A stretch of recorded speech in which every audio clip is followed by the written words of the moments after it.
Speaking specifically about financing, it was essential for us to preserve liquidity because it was uncertain how long the turbulence would last.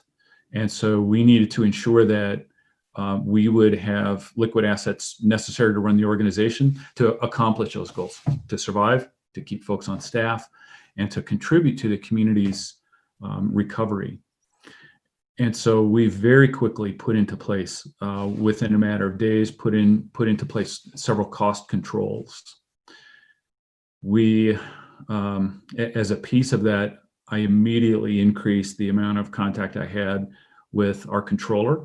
She is the highest ranking financial member on my staff. We have a bookkeeper as well, but increased the frequency of conversations with a controller on those measures. How's our cash balance?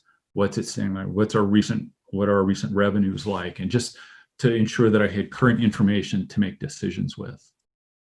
We took some additional steps in cost controlling. I communicated to our board and to my staff that we would freeze salaries for the remainder of the year, given the severity of the circumstances and the uncertainty that we faced. And so we froze salaries, and we eliminated the possibility for bonuses from all staff from top to bottom. We implemented a hiring freeze. We implemented a travel ban, and we worked really hard to scrub our discretionary expenses.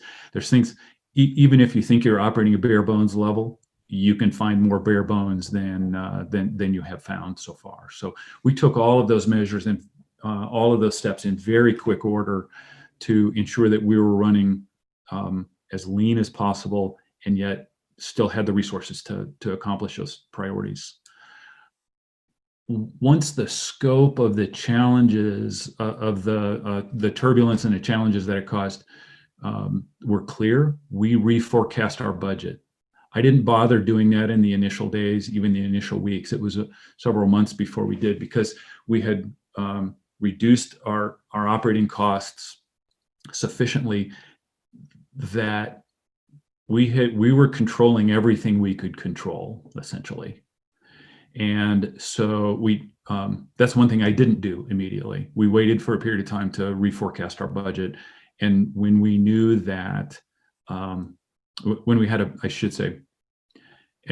better picture of the conditions we were facing and how long they were endure, then we got around to reforecasting and sharing that with staff and sharing that with our board.